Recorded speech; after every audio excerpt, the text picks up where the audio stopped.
RepublicBroadcastingNetwork.com. You're listening to the Republic Broadcasting Network, because you can handle the truth.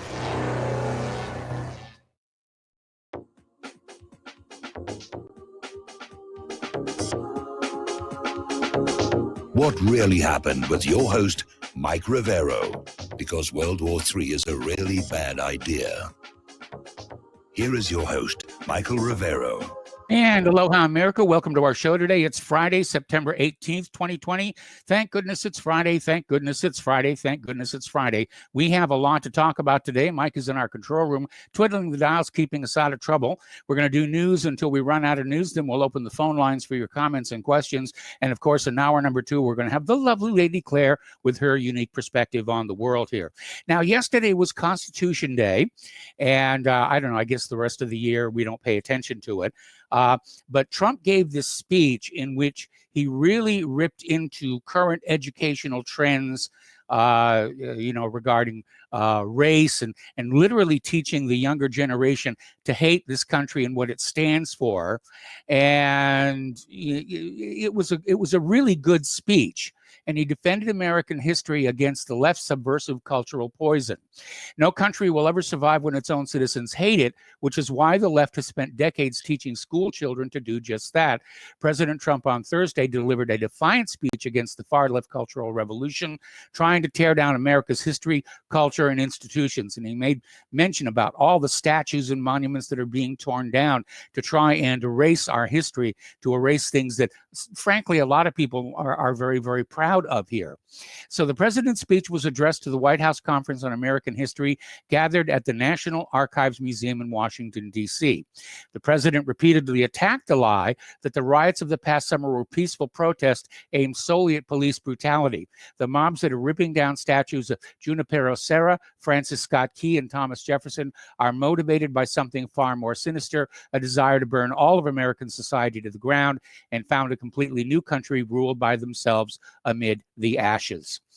Now, Jerry Harris, who's a celebrity Joe Biden surrogate, has been arrested by the FBI and charged with the production of child pornography. The person is known by the friends they keep here. And apparently Harris had sex with and solicited explicit pictures from minors. Now, Harris was featured in the Netflix docuseries Cheer as a cheerleader, had his home raided by the FBI on Monday as part of an investigation into whether the star had been soliciting sex from minors. Boy, it's a bad week for Netflix. They've got this, they've got Cuties, and the controversy over that one. There is a video out there in which Joe Biden is telling his supporters at a gathering, if you elect me, your taxes are going to be raised, not cut. And the camera is showing the look on Joe's supporters. You can see they're saying, wait a minute, that's not what we want to hear. Taxes are already way, way, way too high. So that was a little bit of a goof. Now, of course, he's being accurate. Democrats love to raise taxes. They always have.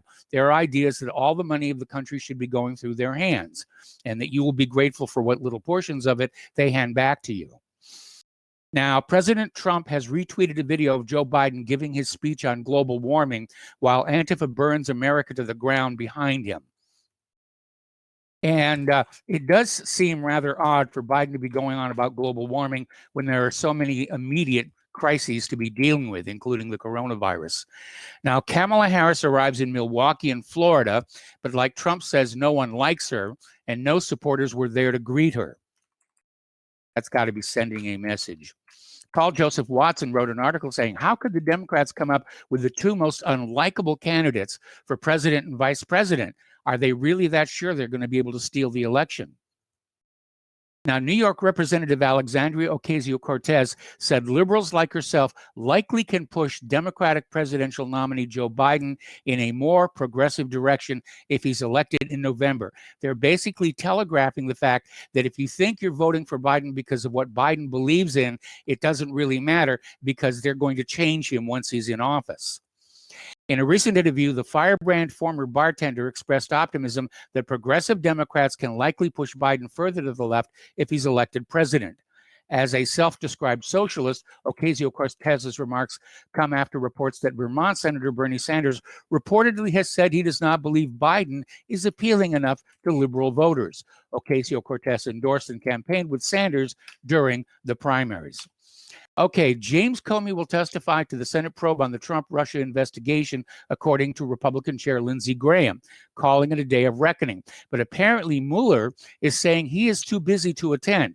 Now, yesterday we had a story where it made it sound like Lindsey wasn't trying to call him, but apparently that is not accurate. It's just Mueller is simply not going to show up, and we'll have to see what Lindsey Graham's going to do about that.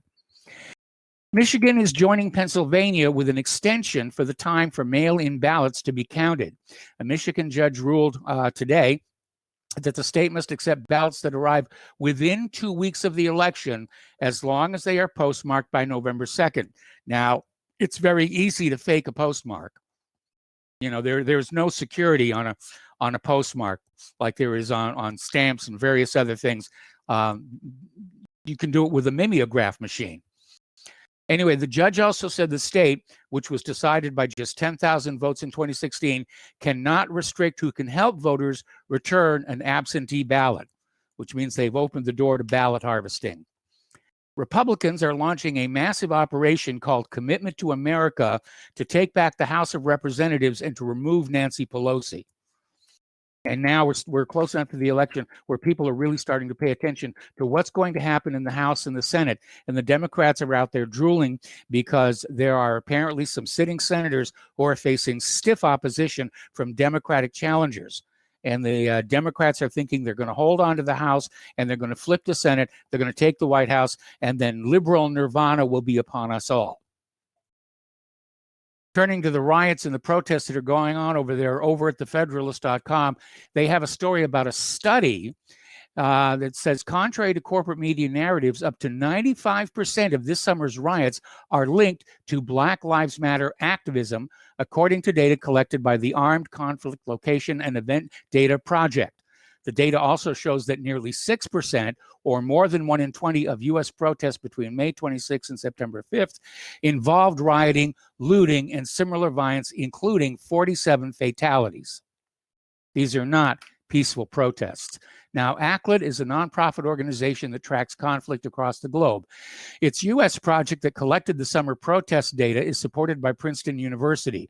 The project spreadsheet, collating tens of thousands of data points, documents 12,045 incidents of U.S. civil unrest from May 26, 2020 to September 5, 2020. May 26th is the day after George Floyd's death in police custody with enough fentanyl in his system to have died of an overdose if police had never touched him. Meanwhile, FBI Director Christopher Wray yesterday said white supremacists make up the largest share of racially motivated terrorists in the United States. This is absolutely outrageous, and it's not true. Wray made these statements during testimony before the House Homeland Security Committee. More incidents of attacks on police. A car pulled up to troopers in Arizona, and these 2 Arizona Department of Public Safety troopers were fired on in apparent ambush attempt in Phoenix. Police are on a manhunt for the driver after apprehending the shooter. DPS officials say the 2 troopers were uniformed but sitting in an unmarked car when another car pulled up to them and honked the horn. A teenager that was sitting in the passenger seat exited the vehicle and fired at the troopers with an assault rifle. And you can count on the Democrats to make a big deal about that last fact. This is the 3rd attack on police officers in a week. Now, Trey Gowdy is out there chastising Nancy Pelosi. Yesterday, House Speaker Nancy Pelosi finally condemned violent protesters from the House floor. But according to former House Oversight Committee Chairman Trey Gowdy, it only took 10,000 arrests, $2 billion in property damage, and a couple of cops fighting for their lives to finally figure out the numbers weren't on her side. You can be 100% behind law and order and law enforcement, or you can be, in her case, 100 days behind them. Okay. Rural Springfield, Missouri. Public schools are teaching kids critical race theory, including that saying MAGA and calling the cops is white supremacy.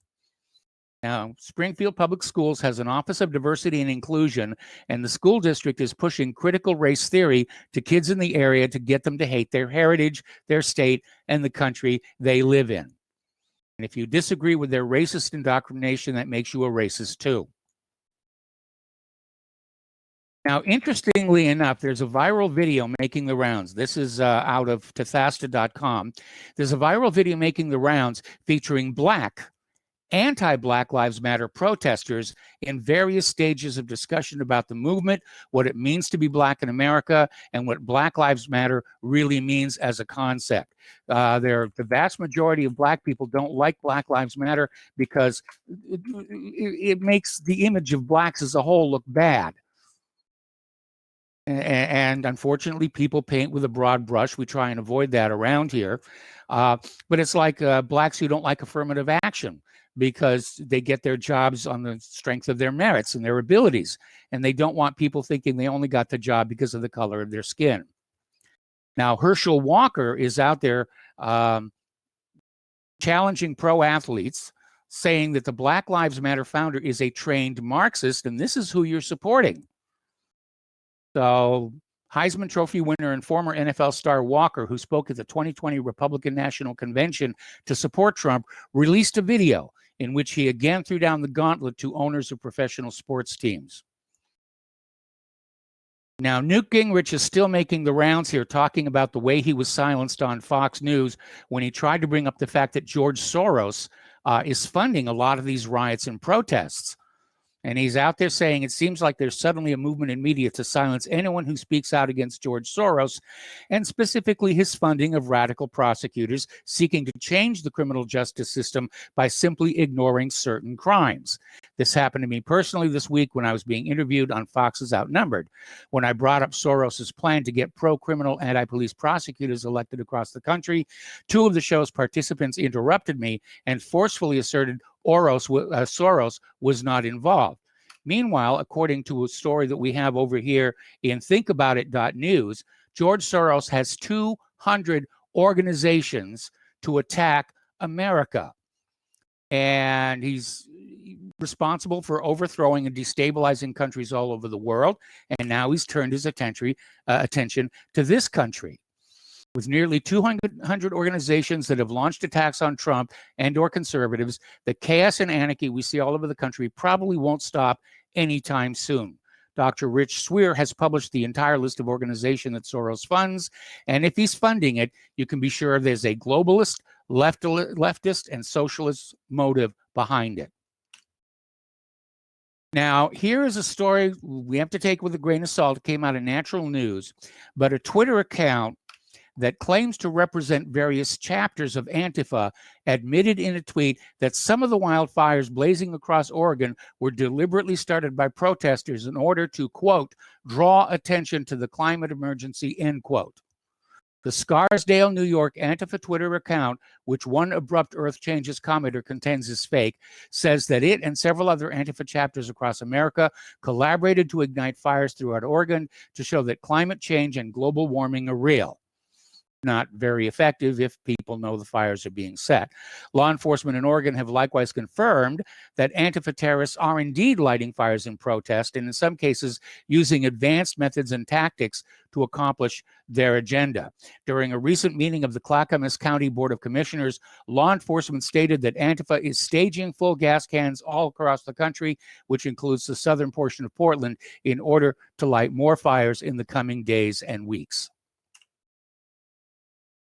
Now, Biden had a little bit of a rhetorical jumping the shark, and he was basically last night talking about the coronavirus, and he actually claimed on Thursday night that President Donald Trump was personally responsible for every single person who's died from the coronavirus, which originated in China. Even the Washington Post called him on this one, saying there's no data to support that. That even if Trump had done everything that the Democrats think he should have done back then, remember hindsight is 2020, even if China had been fully forthcoming, people still would have died. Countries whose response to the coronavirus has been called exemplary still had deaths. But Biden is out there saying that Trump is responsible for the 197,000 deaths from coronavirus here in the United States of America. That is definitely jumping the shark here. Now, Dr. Anthony Fauci said Wednesday he expects the COVID-19 vaccine to be fully tested and proven safe and effective well before the end of 2020. I would still put my money on November, December, Fauci said at a Congressional Hispanic Caucus Institute panel, according to CNN. Now, Donald Trump just had a news conference talking about the vaccine before he makes his way to Minnesota, where he's saying that there are 3 vaccines that they think are probably going to work, and they've already started manufacturing them in bulk, waiting for the FDA to approve them, or to approve at least one of them. And they're going to have 100 million doses ready by the end of the year and enough doses for everybody in the country by next April. Now, Nevada is now the 7th state to quietly reverse their decision to block hydroxychloroquine prescriptions for COVID-19. Physicians in Nevada can now once again prescribe HCQ as they deem necessary. Down in Australia, where things are getting really draconian, the Victorian government is pushing a new bill to detain conspiracy theorists, anti-lockdown protesters, and their families. The Victorian government will debate a new bill in the state parliament this week that would hand authorities the power to forcibly detain conspiracy theorists and people suspected to likely spread coronavirus, such as anti-lockdown protesters and their close contacts. Crime is definitely showing up here. Los Angeles County Public Health Director Dr. Barbara Ferrer was recorded saying the country's largest county would not reopen its schools until after the election, once again betraying that the whole coronavirus issue is being politicized by the Democrats. Anyway, Dr. Ferrer said we don't realistically anticipate that we would be moving to either Tier 2 or reopening K-12 schools at least until after the election in early November. Ferrer said in a conference call with school administrators and medical staff, a recording of which was played on KFI's John and Ken show. Her comments led the California radio show hosts who obtained the recording to speculate about why she chose to use the general election instead of some other day like Halloween as a target date, and whether the county health department and schools were trying to manipulate public opinion in favor of the Democrats. Of course, that's what they're trying to do. Of course, that's what they're trying to do. All right, Mayor Bill de Blasio has once again delayed the reopening of in-person classes at New York City public schools just 3 days before they were set to resume. Instead of sending all of its 1 million students back to the classroom on Monday, September 21st as planned, the city will now welcome them back on a rolling basis. Preschools will reopen next week, followed by schools serving students in kindergarten through 5th grade on September 29th, then middle and high schools on October 1st. Okay. Even with internal Democratic pressure, Pelosi is doubling down on no to the new Corona bill. Nancy Pelosi and the Democratic House is creating a really hard time for lawmakers to pass the COVID relief bill. I think one of their motivations is they don't want that extra money to show up in your bank account before the election day, because that's going to make you feel warm and fuzzy about Donald Trump. But Pelosi is refusing to accept any offer given to her by Republican nominees. She will only accept her exact request for the deal. In the meantime, pressure, even from within the Democratic Party, is growing against her stubbornness. There are Democrats that are facing uphill battles for their election, and they're thinking that Pelosi's saying no is going to work against them. And yes, it probably will. Moderate Democrats like Representative Stephanie Murphy of Florida said members are starting to push the leadership to do something. Story coming out of Great Britain, government could use emergency powers to give the public an unlicensed vaccine with midwives and soldiers trained to administer it. And ministers would utilize regulations to bypass EU laws if a vaccine becomes available prior to the end of the Brexit transition agreement on December 31st. Even if a possible vaccine has not been passed by European medicine watchdog, the government would push it due to the threat the pandemic poses. And of course, they're still out there saying that the pandemic is going to have its second wave as the temperature falls here in the Northern Hemisphere this winter. Okay, apparently contact tracing is failing in a lot of the states. And apparently in a lot of areas like Arizona, the coronavirus is so ubiquitous, contract tracers have been unable to find a fraction of those infected. In Austin, Texas, the story is pretty much the same, just as it is in North Carolina, where the state's health secretary recently told state lawmakers its tracking program was hiring outside workers to keep up with a steady rise in cases, as a number of other states have done. Cities in Florida, another state where COVID-19 cases are surging, have largely given up tracking cases. We need to take a break for a commercial, and we will be right back.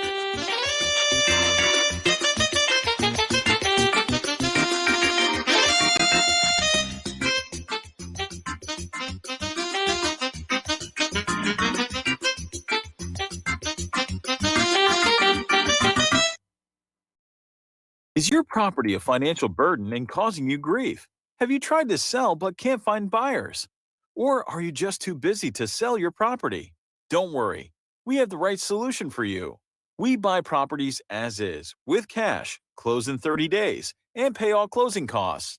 Our service is ideal for property owners who are in pre-foreclosure, have high-end repair costs, experiencing financial hardship, going through costly divorces, are relocating, need cash for retirement, suffering family loss, or have tax liens. Whatever your situation may be, we can help you sell your property and get the money you need. If you own a single-family home or multiple family units, call us for a free consultation at 888-910-1037. That's 888-910-1037. Or visit our website at cashingproperty.com. That's cashingproperty.com. Sell your property fast and leave all your worries behind. Folks, we're living in a world the likes of which we've never perceived any clearer than we do now. The plan for global governance has been in the works for generations and would have likely been achieved by now, but for the fact that the globalists left open their Achilles heel. With all their tools, Federal Reserve System, fiat currency, no child left behind, and then Common Core education introduced to our schools to dumb us down, vaccines, pharmaceuticals to lobotomize us, GMO foods, insertion of compromised or bought and paid for politicians, judges, mainstream media propaganda, all pieced together like a puzzle designed to ultimately bring the world under submission. But with all their strategy, they forgot one thing: knowledge. And knowledge is power. With knowledge, their bombardment is nullified. Folks, with that, as brilliant and knowledgeable as you've become, among the wisest audience of any radio audience in the world, and you are, I want you to take a moment to reflect and ask yourself, how much of that knowledge did I obtain from Republic Broadcasting Network? How high has my consciousness been raised since I've been a listener? How fast am I now able to discriminate truth from fake news by being a Republic Broadcasting listener? How clear am I now able to see the world since I've been listening to RBN? Ask yourselves those questions, folks. Then ask yourself, what is that knowledge worth to me? Like my morning coffee, how would I survive without it? A voice of truth in a sea of lies. Do we not all need to make sure it survives? Like public broadcasting, we are now finding we can only survive with listener support. Censorship, advertisers being attacked, truth itself being attacked. It's the only way through this. We at Republic Broadcasting humbly ask you to become a supporter. Look at your budget and make a determination of what Republic Broadcasting is worth to you and what you can afford on a monthly basis. Go to republicbroadcasting.org and pledge 20, 30, 40, 50, if possible, 100 a month or more if it's affordable. Click the donate button and become a regular monthly donor. Assure both us and yourself that Republic Broadcasting truth will continue to flow like that morning coffee. The network thanks you.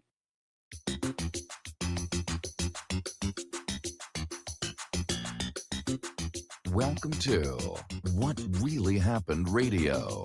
Visit us online at whatreallyhappened.com. And now, set your eyes on the future and let's consider what really happened.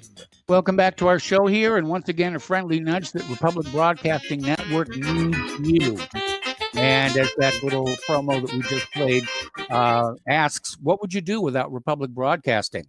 Go back to Fox News, go back to CNN, go back to CBS, go back to PBS or NPR. I don't think so. And we do need your help. And again, thanks to those of you who've been donating, because some donations have come in. Could be more, could be faster. I hate to sound ungrateful, but that's the absolute real truth. We're in a very, very rough patch right now. So the postal address where you can send a check, money order, or if you prefer anonymity cash, is Republic Broadcasting Network, 2251 Double Creek Drive, number 302, Round Rock, Texas 78664. The phone number where you can make a credit or debit card donation is 800-724-2719, extension 3. The network thanks you. Okay, we're going to go ahead and open up the phone lines now, 800-313-9443. And we're going to take a phone call from Terrell in South Carolina. Hello, Terrell. Welcome to the show. What's on your mind today? Hey, Mike. How you doing? Doing fine. Happy Friday. Happy Friday. I heard on WION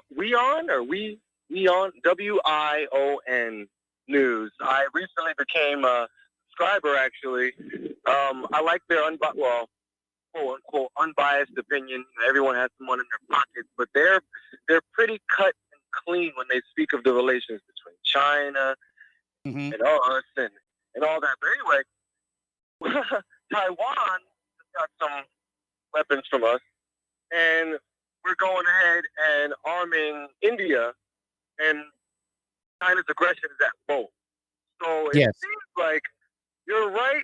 We are ramping up, but this is like pretty bold, you know? Yes. Can you remind me of Fast and Furious about the gun? Was that gun running, and is that us was selling guns to like a foreign nation or something like that? No, Fast and Furious is we were arming one of the Mexican drug cartels.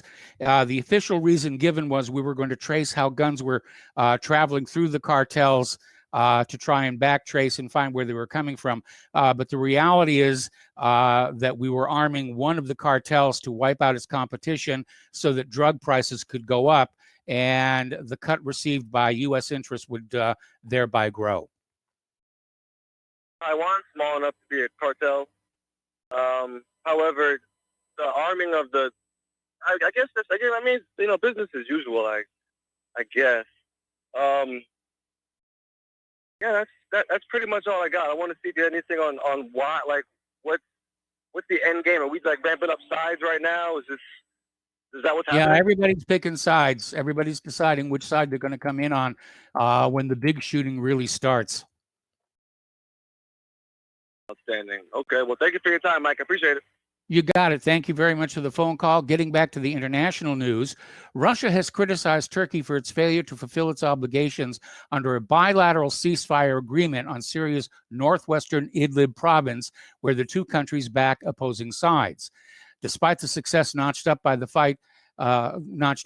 fight against international terrorism on Syrian soil, the situation there is far from being stable. This from Russian Foreign Ministry spokeswoman Maria Zakharova to a news briefing yesterday. The terrorist groups of Hayat Tahrir al-Sham and Guardians of Religion organization have entrenched themselves in Idlib. The activities of these outfits have been partially restrained as a result of deployment of Turkish forces in the Idlib de-escalation zone and joint Russian-Turkish patrols on the M4 highway at the section between Sarakib and Jizr al-Shugur, she added. Ankara is nevertheless delaying to honor its commitments under the latest Turkish-Russian deal concluded on March 5th. Okay, we're going to take another phone call from Al in Canada. Hello, Al. Welcome to the show. What's on your mind? Hi, Mike. It's Friday. Hi. Yes. I hope everybody's doing well. Claire's Yes. doing well, I hope. Yep. Great. As you know, I'm from Canada. Yes. And I donate to RBN, and I donate to your show as well. So I'd like to say thank you that. very much. So, you know, like some of the people that call up here from the United States, they should be donating as well. Because like you said, I mean, what's the alternative? All these liars. Yes. You know, and there's so many. I'm not paid enough to lie. Well, that's it exactly, right? I mean, and that's the thing too. Like some of these people, some of these talking heads on these shows, I don't watch them because I don't have programming. But you know, I know who they are. I know who these people are quite well, and you know, some of them are making millions of dollars a year. They are huge right? amounts of money. Like, for instance, yeah, like Dan Rather. I mean, what's he famous for lying about? Which way Kennedy's head went from the headshot. Bingo. You know, like we already know what the truth is. Anyway, yes. So these debates that are supposed to be happening, I think, where do they start, Mike? October 10th? No, the first debate is the 29th of this month. Okay, yeah, that's even better. And Yes. like you said. Okay, Al, no I way got to it's put you gonna on hold. Al, I got to put you on hold. Okay, Don't hang up. I'm going to come right back to you after these words from our sponsors.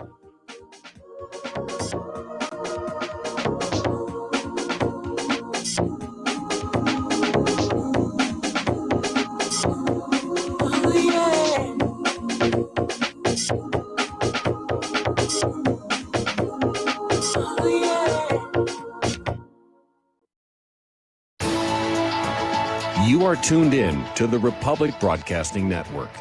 Visit our website by going to republicbroadcasting.org.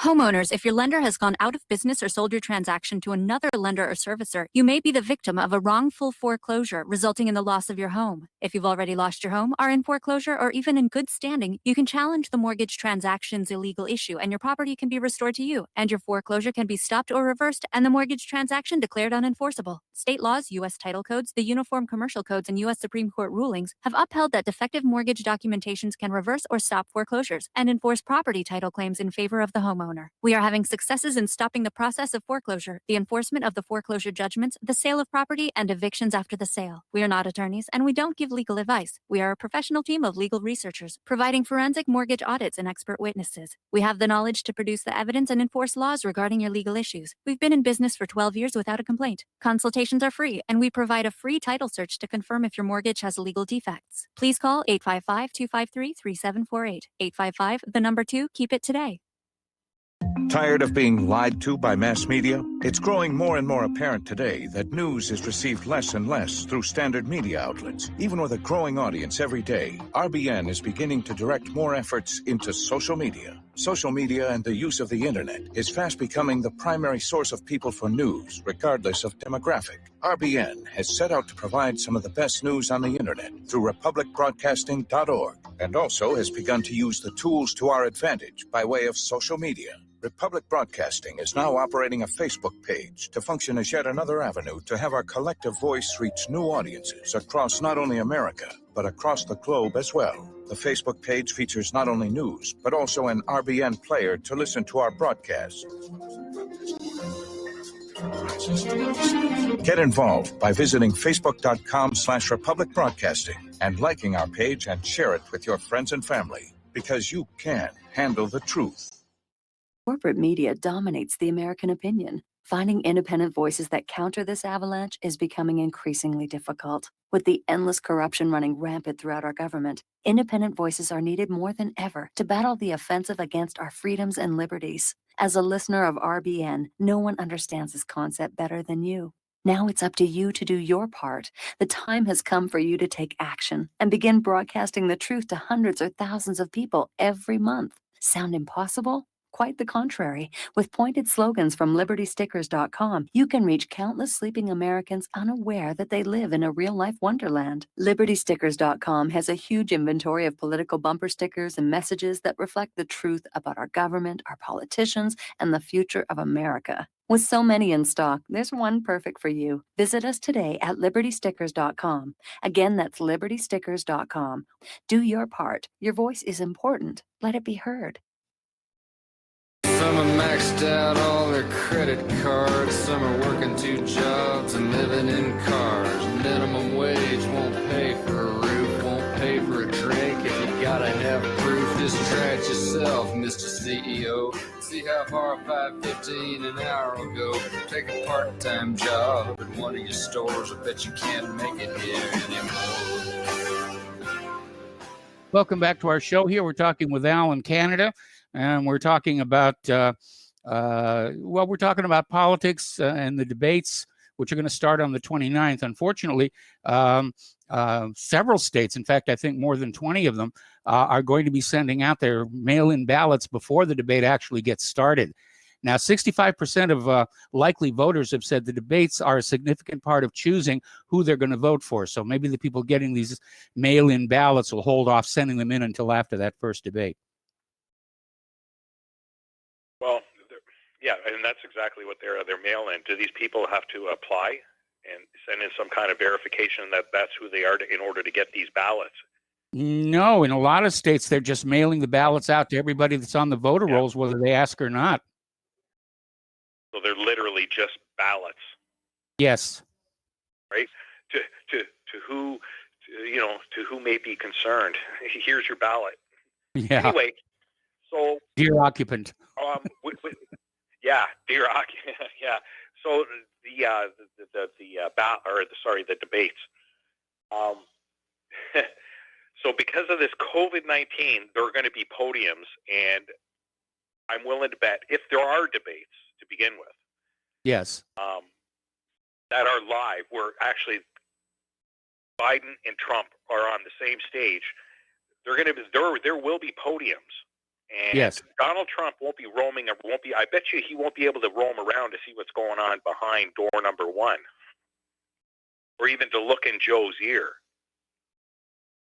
Because you and I both know that Donald Trump does not need an earpiece, and he definitely does not need to be reading from a teleprompter, because he actually sucks at that. He really does. Yeah, he does. Well, Hillary So during this is one going of to the be during 2016, the going. run up to that election, Hillary was caught using a teleprompter embedded in the top of the podium. Yep. So if that were to happen, how would anybody know? Well, we'll just have to keep a really close eye on what's going on around Biden's podium. Yep, and especially where his eyes are. Yes. And if you notice, when people are listening to something, when they have earpieces on, their whole facial expression changes. Yes. And even though that Joe's been in politics for 45 years plus, yes, he's still an idiot. So I think there are going to be these tells, and this is the sort of thing that people should concentrate on, assuming there's going to be even live debates. What if they're live, Mike, where Trump's in one place and Biden's in another? I mean, it's going to be biased anyway, but I mean, how much worse can it get? Well, I know that the moderators for all the debates are anti-Trumpers, and that's why Trump wanted to get Joe Rogan in there. And Joe Rogan is ready to do it, but it's not going to happen. No, because Biden couldn't last, 12 minutes, let alone 4 hours. Yes. It wouldn't be possible. No, he wouldn't be able to. All right. Well, that's all I have, Mike. I appreciate your time, and I'm looking forward to listening to some of the other callers. Thank you. All right. Well, thank you very much. We're going to switch over to David in Boston. Hello, David. Welcome back to the show. What's on your mind today? Aloha, Michael. Michael, I saw Alex Jones showed. I don't watch the corporate news medias, and I don't know the journalist name that interviewed George Soros, but Alex Jones played it today, and I've always been trying to provoke Jones to stop saying Soros is a Nazi collaborator. I try to get him to say that George Soros was a Hungarian Jew who collaborated with the Nazis. That makes He's a lot even more admitted clear. it on video. Soros has actually admitted he did that on a video interview. Yeah.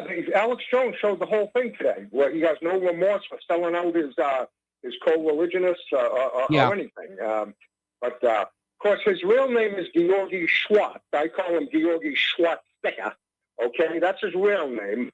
But, yes. Michael, are you familiar with the Ouroboros?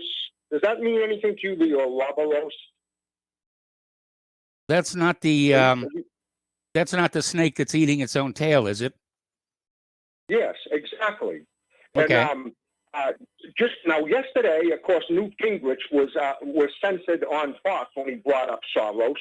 But yes. then the late great Tex Mars wrote a book, The Holy Serpent of the Jews, and I started to read it, and it's been misplaced. Sometimes I have so many books I can't get my hand. They get misplaced. I still have it. I want to finish it, so I don't know if Tex. I used to use the expression if Tex connected all the dots, but I don't use that expression, Michael, anymore, connecting all the dots. What I'm doing is connecting all the stars of David. I don't connect the dots anymore. I just connect the stars of David. So I don't know. But anyways, Amazon binged Tex Mars' book, The Holy Serpent of the Jews. So I don't think Tex, because it would have been mentioned on talk radio before, I think, but I don't think Tex actually tied it in with George Soros. But anyways, Michael, this Soros, why he chose the name Soros is it's the Ouroboros spelled backwards. He took the last four letters of the Ouroboros. He fancies himself the son of Satan. This Ouroboros is the eternal serpent. That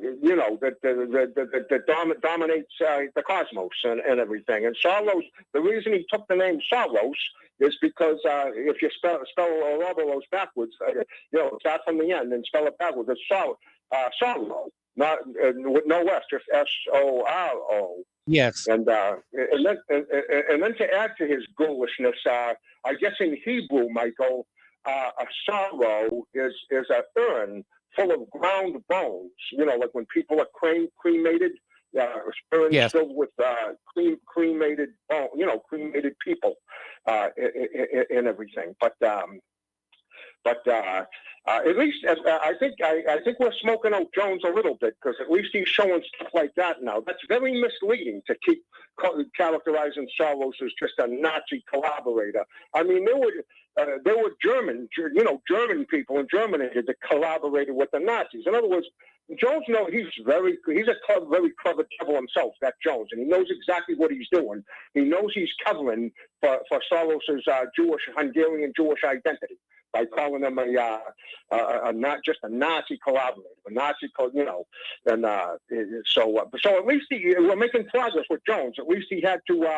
It came out that Soros, is a Hungarian Jew and everything, but it's very scary. And Michael, if sometimes I don't like to mention these different subjects, but let me just touch on this, Michael, maybe, and then maybe I can explicate it maybe in a call next week or something. But I'll tell you where where Americans are really getting screwed up, Michael.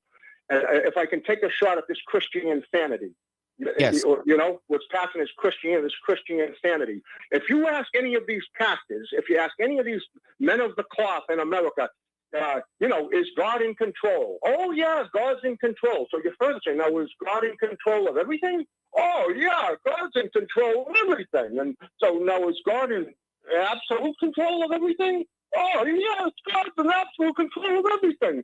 Everything and everybody? Yes, of course. Well, there isn't a one that won't answer that way, Michael. But I'm going to tell you something, Michael. Even according to their own book, the scriptures, when Jesus was casting out spirits and healing people and casting out devils, the Pharisees accused him of doing it by the power of the devil, by Satan's power. And Jesus said to him, hey, if Satan casts out Satan, how will his kingdom stand? How will his kingdom stand? So the point I want to make, and maybe this is a beginning, Michael, but Jesus is not in complete and absolute control of everything. If he was in complete and absolute control of everything, he'd be in control. He'd be sitting on Satan's throne. No, make no mistake about it. The great Satan is the king of Satan's kingdom, not Jesus. Mm-hmm. There's two kingdoms. And because these phony preachers and this Christian insanity keep saying that Jesus is in complete absolute, no, he's not. The great Satan is in control of his. There's two kingdoms, and the great Satan is in control of his kingdom. King Jesus is in control of his kingdom, which he said is not of this world. But the great Satan is the king of this kingdom, which is of this world. So if Satan casts out Satan, how will his kingdom stand? In other words, Jesus made it very clear that Satan has a kingdom on earth, and these phony, wicked preachers of Christian insanity. that our government has been taken over, Michael, but through these secret satanic organizations and everything, because these phony Christian preachers and everything, they keep citing Romans 13, that all these satanic rulers, communists, that all that authority is from God. Romans 13, there is no power but of God. That's, I'm telling you that. You're on the right track by almost being an unbeliever, Michael, because that tells me that you recognize Christian insanity for what it is, But I might talk a little bit more about this next week, Michael. But these preachers are dead wrong when they say, God and Jesus is in complete and absolute control of everything. Make no mistake about it. The great Satan is in control of Satan's kingdom. And we're living otherwise, God gets the rap for all the hurricanes and the floods and the, all the rest of that. All the abortions, it's ridiculous. That's why we call it Christian insanity. Michael, one last thing I just want to know if you're aware of. I'm friends with Charles Giuliani. He lives not too far from me. I've spent some time with him. I visited him several times and spent the day with him and everything. But are you familiar with? I think you'd like it. The Renegade Radio, Charles Giuliani, and he used to be a talk show host of Republic Broadcasting. And he used to be a Christian, and he became disaffected by Christianity. And yes. Now he. Are you familiar with Renegade Radio and Charles Giuliani? No, I'm not. I can't say that I am. No. Oh, I think you're does Charles Giuliani, the talk show host, ring a bell with you? No, that must have been before my time. Oh, okay. Well, check it out. Charles Giuliani. It's Renegade Radio. .com or or you will get him. Charles Giuliani, just like Mayor Giuliani, America's mayor, so called, but Charles Giuliani, Renegade Radio. It's very, very interesting. I think you would enjoy it. Well, I don't spend a lot of time on my atheism because it's not high on my list of things to do. But I'll certainly keep an ear out. I'm being told by our control room that it was years ago that Giuliani was on RBN. And he must have been leaving about the same time that I was coming on board. Yeah, and he talks about all kinds of he talks about all kinds of things. He used to be a Christian, but now he's a higher critic of Christianity, you might say, or whatever. He's very critical of it, but he talks about all kinds of things. But just to reiterate, the call that I started with is maybe the top priority as far as. Check out the Ouroboros, and Soros fancies himself the son of Satan. He spells it that Soros. He got it from spelling it Ouroboros backwards, S-O-R-O-S from the back and everything. And Texas book was banned by Amazon, and here's Fox just silencing such a prominent American statesman like Newt Gingrich. So yes, he probably really is the son of Satan. But I'm not afraid of him, Michael, and I know you're not. I'm not afraid of Satan or the son of Satan. Okay? All right, Mike. All right. Aloha. Aloha. Mike, have a good weekend. In Alaska, they say Quiana. Well, I've never been to Alaska yet. I'd like to go and see the aurora up close as you can get, being on the ground and everything. Anyway, thank you very much for the phone call. We're going to let you go. Getting on back to the international news, Belarus is forced to shut down its state border with Lithuania and Poland, as well as to boost border controls with Ukraine, according to Lukashenko, calling on citizens of the three countries to stop their politicians and avert a hot war. He said, we are forced to shut down the state border with the West, particularly with Lithuania and Poland. We are forced to strengthen the state border with our brotherly Ukraine, to our great sorrow. In the last few days, we have been forced to build up a joint defense of the Union state with the Russian president and the defense minister. We also boosted the long-planned drills that are being held in West Belarus. Lukashenko noted, we also decided to hold them in 2 stages amid the difficult situation. I think we're going to see a war in Europe here very, very soon. All right. According to this diplomat here in the U.S., The Shia militant group has moved large caches of ammonium nitrate, which can be used to make explosives, from Belgium into France, Greece, Italy, and Spain. Now, Lebanon-based Hezbollah stores weapons, including large stockpiles of ammonium nitrate, throughout Europe, according to the U.S. State Department's coordinator for counterterrorism, Ambassador Nathan Sales. But the diplomat failed to provide any evidence or name any sources to back up his claims. I'll tell you, truth has become such a valuable commodity that our government is economizing it. All righty, over at Fort Hood, there's something very weird going over there, you know, almost like A Few Good Men.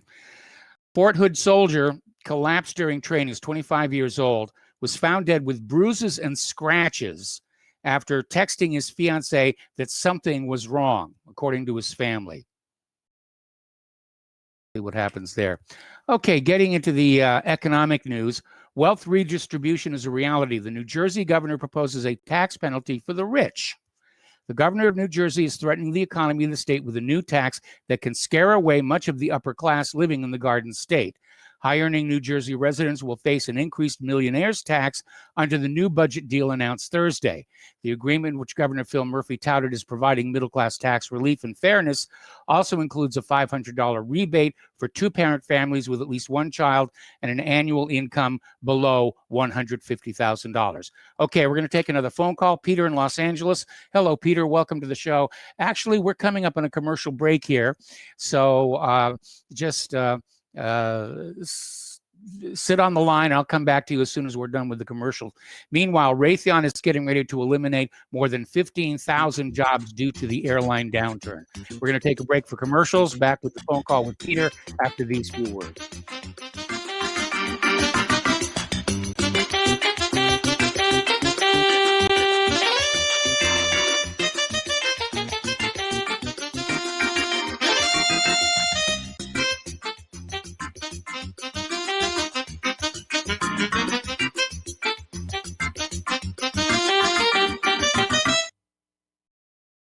Homeowners, are you in foreclosure, expecting to be served with a foreclosure lawsuit, or suspect your lender has coerced you into an illegal mortgage transaction? A huge number of mortgages made in the last 10 years have legal issues and are possibly defective. State laws and the U.S. Supreme Court have upheld that defective mortgage documents are grounds for foreclosure defense and for counterclaims in favor of the homeowner. If your mortgage has been sold or assigned since closing the loan, it may be defective and you may be paying the wrong party, and the lender may not have standing or the right to foreclose or collect payments under the law. If you would like to know if your mortgage is legal or not, or know if you are paying the right party, we can help. Our initial consultations are free of charge. We are not attorneys. We are legal researchers and work closely with experienced lawyers who know how to help you find the evidence to help you keep your home. Call toll-free 1-855-2-KEEP-IT. That's 1-855-2-KEEP-IT today. Ladies and gentlemen, J.R. Moore here. We have a special promotion going on at Republic Broadcasting. This is a fundraiser for Republic Broadcasting involving the Energy Cleaner. Mail me a postcard. My address is at my website at thelibertyman.com. We pick a postcard every other Thursday. When your postcard is drawn out, you get to buy an Energy Cleaner for $215 instead of $285, $70 discount. $200 goes to Republic Broadcasting. You also get a 10% discount on my mattress pads. So get those postcards in, put your name, your telephone number, your email address on there, and when your postcard is drawn, you get to get an Energy Cleaner for $215 instead of $285. Mattress pads, 10% off. Help us out at Republic Broadcasting and help yourself to get an Energy Cleaner at a deep discount. It's a win-win situation for everybody. We hope you can get these postcards in soon. Thank you very much. Hear ye, ConstitutionOnTrial.com presents the most important question for our generation. Is the United States Constitution biblical? Witness the prosecution and defense of the United States Constitution on trial, live and unscripted at the Maranatha Retreat Center in Everton, Missouri, and streamed live on YouTube. For the prosecution, Ted Weiland, pastor, Bible teacher, and author of Bible Law versus the United States Constitution, The Christian Perspective. Versus for the defense, Brent Allen Winters, a practicing lawyer and author of Excellence of Common Law in Light of History, Nature, and Scripture. Is the United States Constitution biblical? Live and unscripted at the Maranatha Retreat Center in Everton, Missouri, and live streamed on YouTube. Saturday, September 19th from 6:30 till 9:30 p.m. Come one, come all. This most important event is free to attend and streamed live on YouTube. Go to constitutionontrial.com. What this country is coming to, I sure would like to know. If they don't do something by and by, the rich will live and the poor will die. Doggone, the panic is on. Can't get no way, can't draw no pay. Unemployment getting worse. Welcome back to our show here. We're going to go to the phones here to Peter in Los Angeles. Hello, Peter. Welcome to the show. What's on your mind? Hi, Mike. I want to link a couple threads here, which almost all of them I've expounded on before individually and some of them collectively. But first off, with the mail-in voters, guess where they're going to send all these mail-in ballots? They're going to send them to heavily illegal alien zip codes and heavily democratic zip codes, and we're going to get horribly. And of course, they'll just outright stuff them and fill them out and stuff them and all pre-filled out and do that as well. The second thing is, it's interesting to hear because you and I have talked about how the COVID virus is being politicized, and now it's pretty clear to everybody what that is. Mm-hmm.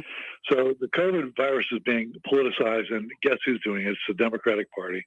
Yeah. Guess who is behind the mail-in ballots? The Democratic Party. Guess who is behind the Russiagate and behind the resistance to Trump's election in 2016? Guess who's behind Antifa and Black Lives Matter? Yes. And all the violence is going on, all the violence from the guy that went up and shot that Republican baseball game up back in 2017 to it's all been done. All this put to the opponent of Ilhan Omar, staffer that just got shot this week. All that is left on right violence. Yes. And then when you look at who funds these, and throw in there, by the way, the weaponization of the secret police, the FBI, the DOJ, the CIA, into the political process, which they've been caught red-handed doing, the weaponization of the FISA courts. And then you look at who funds Antifa, who funds Black Lives Matter, who funds the Democratic Party. 18 of the top 20 donors to Hillary Clinton, and I'm sure it will be that this way also, are leftist Jews, frankly. Yes. Look who funds them all. Look where all of this comes together. Every freaking time. And I will tell you that if Trump is far from perfect, and I'm going to hold my breath, but I'm definitely going to vote for the guy. But I would tell you that this forum that we are on now will be gone. If they will not, these guys that fund all this stuff, just like they don't want any criticism in the 28 states where they've made it illegal to criticize Israel, they'll make it illegal to it's almost illegal to criticize George Soros now, isn't it? You can't say it on CNN, that's for sure. That's what they certainly showed Newt Gingrich yesterday. Yeah, the former Speaker of the House wasn't allowed to discuss something which is a freaking fact. All right, well, Peter... Peter, stay on the line. I'm going to bring you back as soon as we're done with station identification. We'll be right back.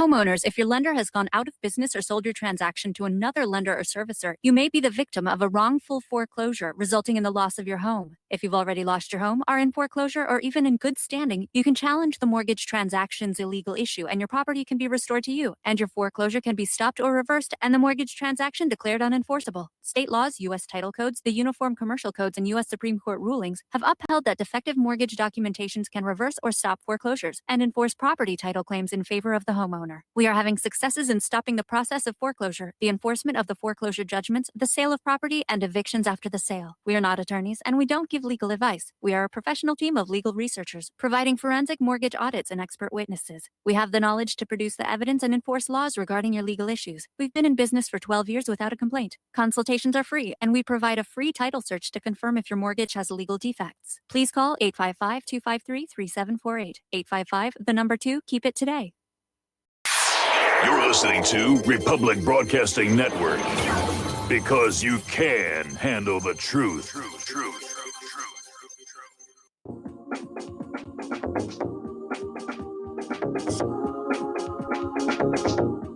What really happened with your host, Mike Rivero. You're listening to the Republic Broadcasting Network, where you'll find out what the Fukushima's going on. Welcome back to our show. Hour number 2. We're finishing up a phone call with Peter in Los Angeles. And Peter, if you could pick up right where you left off. Well, it's all these things come. There's a confluence at one spot, and it's the same people that own the central banks and control our currency, that own all the networks, that own our Congress and own our state legislatures enough that 28 of them have already to vote their own children's First Amendment rights away on behalf of these. There are enough of whores, and they'll take that money to vote their own kids' rights away. I noticed, by the way, that Alexandria Ocasio-Cortez just came out today, and she said she was part Jewish. Did you see that? Just like Hillary, it came out and said she was part Jewish. You got to be that, or you're not going to get elected, man. You're just not going to get elected. Everybody's got to go to Israel and genuflect over there and get vetted by them before they. Nobody gets money on the Republicans or the Democrats unless they sell out to a foreign country. Mm-hmm. Who, by the way, won't allow you to say that our lives matter or all lives matter. They're not allowed to say that. And No. they're not allowed to say any of that stuff. That's all from them. So we have a stark chance. They will not, I guarantee you, these people will not tolerate this form or any other form that can just openly and frankly discuss what really is going on. And as bad as Trump is, he's at least stood up and he's just did the executive order, which they're disobeying, by the way, saying that no longer in the federal government, the military, are they going to have the white people are the root of all evil classes that we've been having for years. So that's their narrative. And at least he didn't go to war with Iran. I think that's probably why they're matriculating over to Biden, who, by the way, is out-Israeling even Trump, who's bad enough on it, but out-Israeling him. And also, he didn't go to war in a big way in Syria, and that must stick in their craw as well. And then this latest thing where ending the whites are the devil classes Mm-hmm. in all our, hey, listen, they don't like that at all. And they won't stand for it. And so that is what it's come down to. And I'm not a supremacist at all. My family, my daughter is mixed. I'm a poor guy, by the way, with a daughter in college, and I'm retired. And I just sent $20 to you guys, by the way, because this forum is important. That. Thank you very much. But if this doesn't survive, it will not survive a Trump loss. Period. Yes, I maybe agree. we won't. If there's 8 years, maybe we won't even as people. But at any rate, that's my spiel for today, Mike. And I'm sorry to go on so long. All right, not a problem here, and thank you for the phone call. We're going to take 2 more phone calls, and then we're going to turn the microphone over to the lovely lady Claire, who, if you're on YouTube, you can see her sitting here, gorgeous creature that she is. Okay, we're going to go to Kelly in Austin. Hello, Kelly. Welcome to the show. What's on your mind? Hi there. I watched the replay of that interview with Gingrich, and it Yes. was obvious as hell that somebody fired off an order immediately to Harris Faulkner for her to shut that down because she was caught off guard by that. Yes. somebody, a producer back there, was obviously controlling that discussion, and and they didn't want anybody talking about Soros, and then that blonde twit, Marie Harf, had to chime in. I mean, she's just vacuous as an empty drum. But somebody back there obviously did not want them talking about George Soros. And again, No. From Harris's reaction, it was obvious that it caught her completely off guard because she's ordinarily a very even-handed, conservative individual, and for her to do that, that was unusual for her. So she had to be ordered to do that. I agree. Anyway, yeah, Peter nailed it again as usual. You can't criticize Israel, and now you can't criticize George Soros. And that goes to show you who's in charge. So Okay. That's all I got to say about it. All right, Watch that replay, and you'll see. Yeah, Exactly we've got it posted to the front of whatreallyhappened.com right now. So Kelly, thank you very much for the phone call. We're going to go to Joe in Nome. Hello, Joe. Welcome to the show. What's on your mind? Our conversation on the 16th. I went to Ron Gibson's site where, because I like to watch the show there. It edits out the commercials. However, I was shocked to find our conversation was surgically removed from Ron Gibson's. No, it wasn't surgically removed. It was a technical issue where YouTube will cut off our feed and we have to reestablish, and we keep trying to do the show through all of that. So nothing nefarious there. It's just one of those things that happens. You could check the live stream channel and see if it's there. Okay, I will. Yeah. Anyway, it's not like I'm complaining or anything, but the guy that was talking about Giuliani's son of Satan, yes, I have to strenuously object. Okay. Because I resemble that remark more than anybody I know, because in the Bible, Satan's job is the prince of the principalities of the air, and it was my dad that took the Army Air Corps away from the Army and formed his own branch of the service. Okay. And he also took the Coast and Geodetic Survey away from the Department of Interior and formed his own branch of the service there called NOAA Corps. And he's the one that made El Nino a household word. He's also the one with Ralph Slutz at NIST. And my brother programmed those Cray computers that we gave to China under Obama administration. And yeah, he was also the back channel to the Russian Academy of Sciences.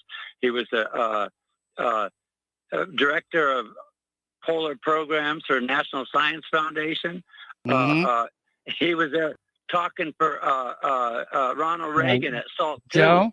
Joe, you've got a really interesting family history here, but I am going to have to cut you off because this is Claire's hour, and I know she's got a lot of things to share with us. So, Joe, thank you very much for the phone call. We're going to let you go. We're going to close the phone lines. So, Lady Claire, take it away. Well, thank you, Mike. Always a joy to be here for the show. This article comes to us from antiwar.com. If you have never looked at it, it is an aggregate site, and they do have some op-eds that are extremely powerful, and this is one of them. And the title is September 14th, 2001, the day America became Israel. And this is written by Major Danny Serson, retired military. And it's a bit of hidden history that I did not know. And he talks about the rubble still smoldering at ground zero when the U.S. House of Representatives voted to essentially transform itself into the Israeli Knesset, or parliament. 19 years ago, 11:17 p.m., Washington, D.C. time on September 14th, 2001, when the People's Chamber approved the House Resolution 64, the authorization for the use of military force, AUMF, against those responsible for the recent attacks.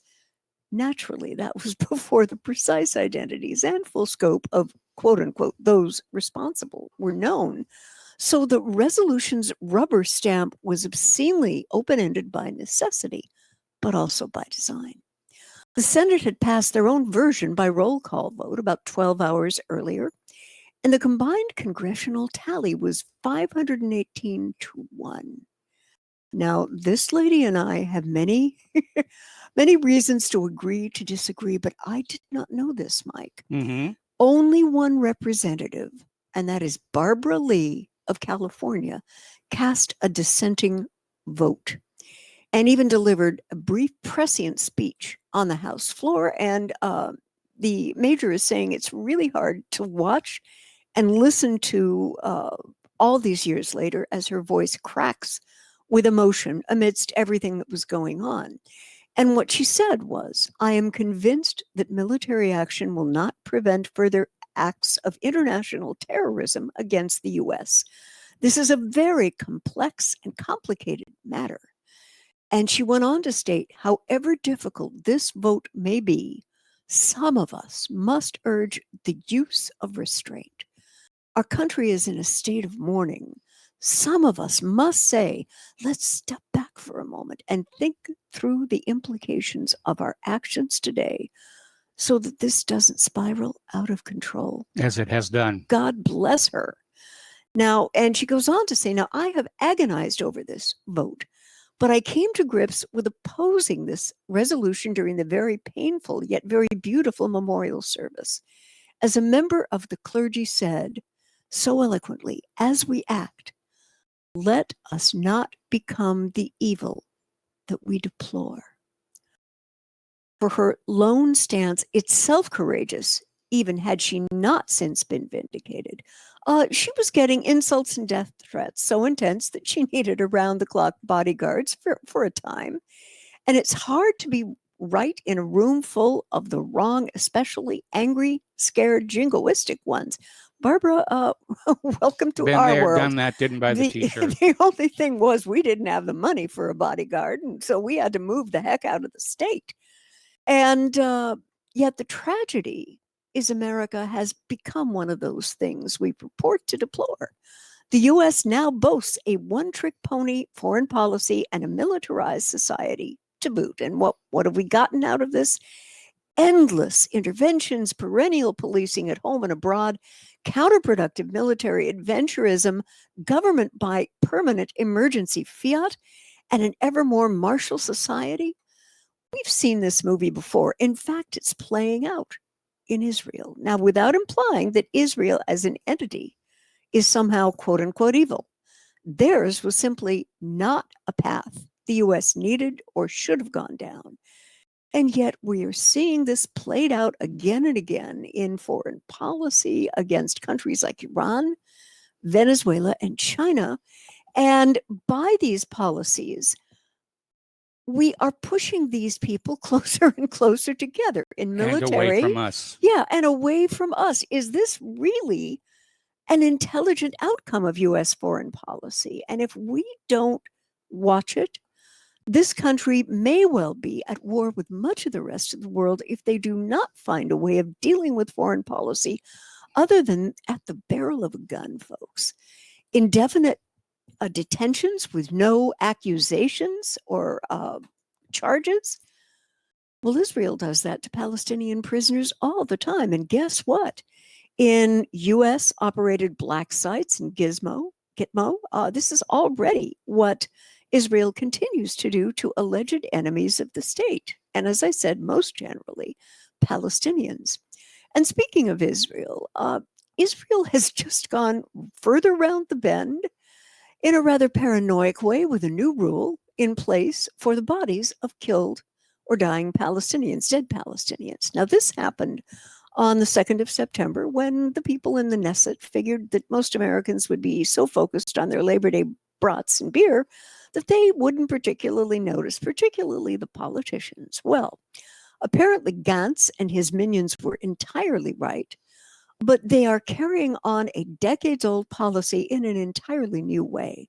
Now, any Palestinian who is killed or dies in jail, regardless of if they had any political affiliations or not, will have the bodies withheld from their families and are prevented from having a proper burial. Now, apparently, this has actually been approved by the Israeli Supreme Court. Head-scratching moment for me. Way to go, Israel.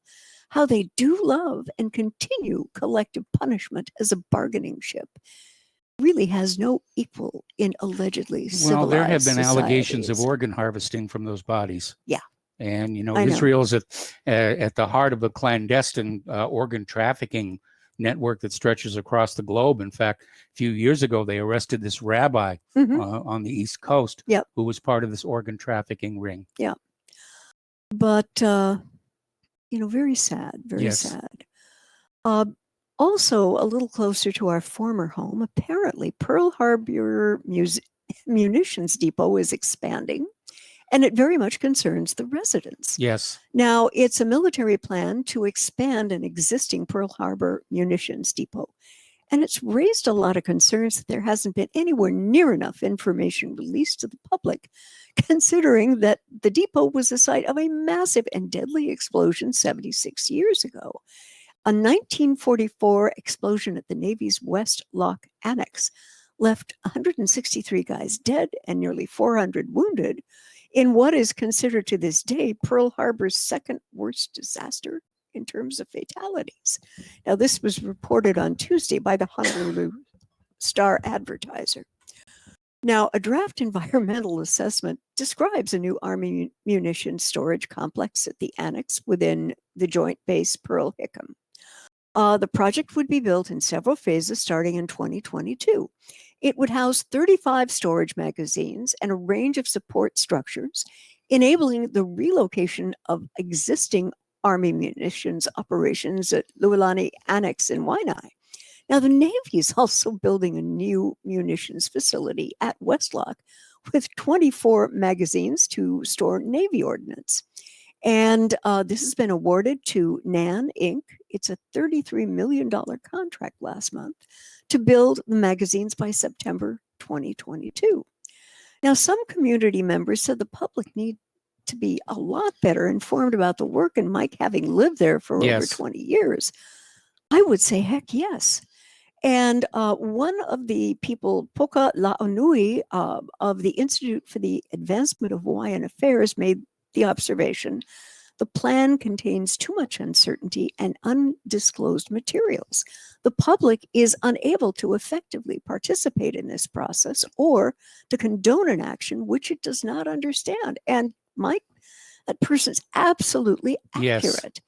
And a full environmental impact statement should be conducted, Laonui said. Well, this is sort of business as usual for the U.S. military in Hawaii. They're going to blindside local residents and move forward with these projects. Folks, the state of Hawaii is a bunch of islands.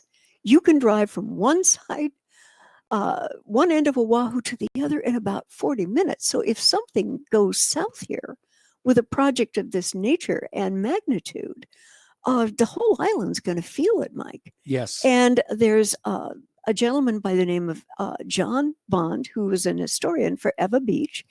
And he says that a large area of Western Oahu could be vulnerable to an accident. Absolutely. And yeah, there are very major impacts to the Ewa West Oahu community. No hearings, no public presentations, when it's happening literally in their backyards. And I love this. The Navy Facilities Engineering Command issued a statement saying the project would improve safety by providing state-of-the-art magazine storage and significantly reducing the movement of ordnance on Oahu roadways. And the statement later added, the safety of community residents is of the utmost importance, and explosive safety is calculated with extreme care and scrutiny. What does that even mean, Michael? Unless the residents of Oahu, at least close to where these facilities are being built, don't have a position paper to even look at, which is why I think they're kind of getting snowballed. I would say that's exactly what's going on here. Yeah. And they're definitely, building up munition storage facilities here. Mm-hmm. And yeah. I just wish that the people of Oahu had a little better understanding of what was going to go down. Well, let's face it, ever since the U.S. took over Hawaii, it's not like the locals have really had much of a say in their affairs. No, they haven't had much control at all, you know. And I'm going to start, because I know we've got a break coming up. Yeah, about 20 seconds. Yeah. I'm going to start the next segment with an article that comes from Sky News, which is a British news organization. And it's about the incredible number of Yemeni children who are facing famine and the reality that it's going to get worse. Yes, it is. It probably is going to get worse. All right, we're going to take a break here for some commercials, and we'll be back with the lovely Lady Claire after these few words.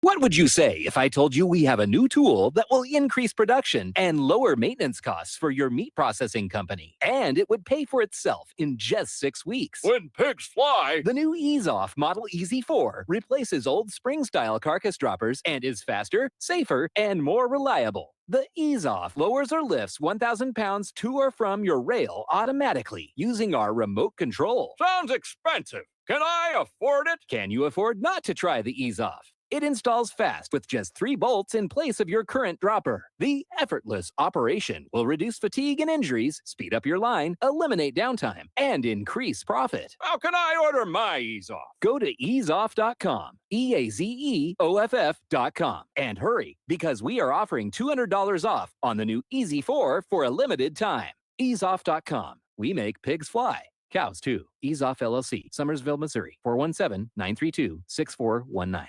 Folks, we're living in a world the likes of which we've never perceived any clearer than we do now. The plan for global governance has been in the works for generations and would have likely been achieved by now, but for the fact that the globalists left open their Achilles heel. With all their tools, Federal Reserve System, fiat currency, no child left behind, and then Common Core education introduced to our schools to dumb us down, vaccines, pharmaceuticals to lobotomize us, GMO foods, insertion of compromised or bought and paid for politicians, judges, mainstream media propaganda, all pieced together like a puzzle designed to ultimately bring the world under submission. But with all their strategy, they forgot one thing: knowledge. And knowledge is power. With knowledge, their bombardment is nullified. Folks, with that, as brilliant and knowledgeable as you've become, among the wisest audience of any radio audience in the world, and you are, I want you to take a moment to reflect and ask yourself, how much of that knowledge did I obtain from Republic Broadcasting Network? How high has my consciousness been raised since I've been a listener? How fast am I now able to discriminate truth from fake news by being a Republic Broadcasting listener?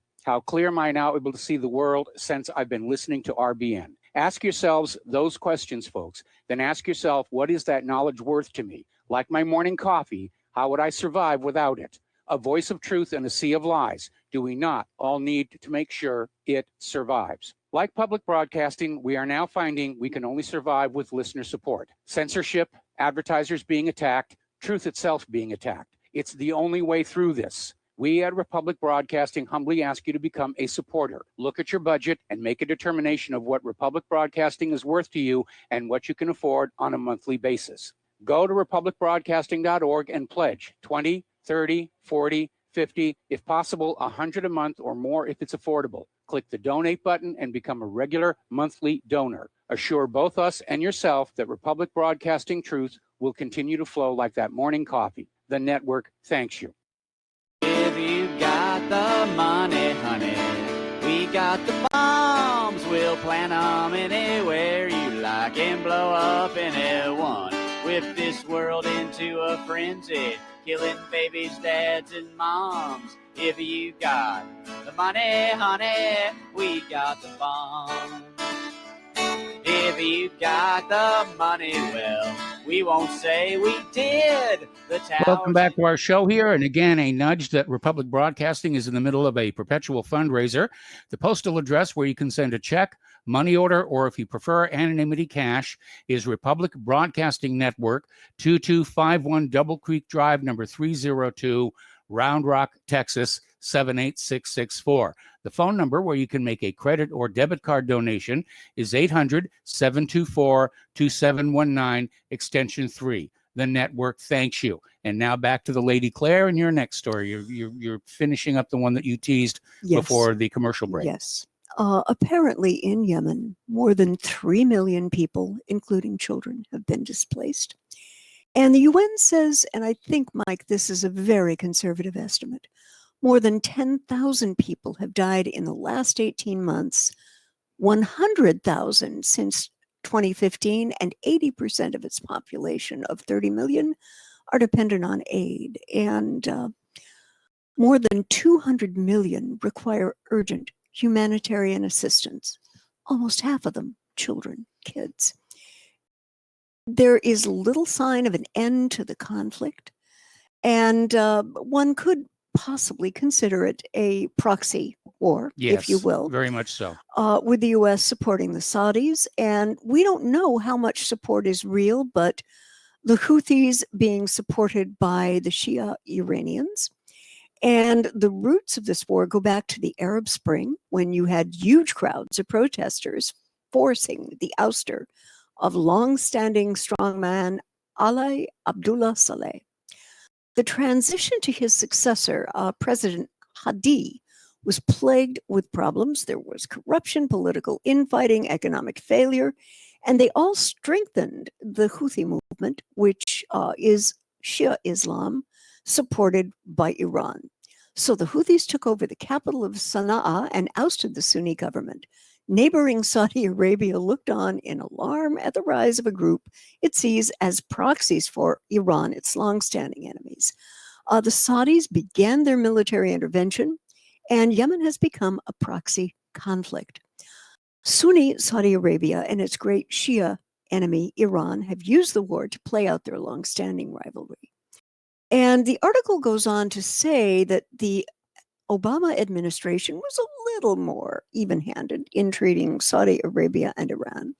But the Trump administration has given the Saudis their full-blown support, and Saudi-Iranian enmity has only deepened.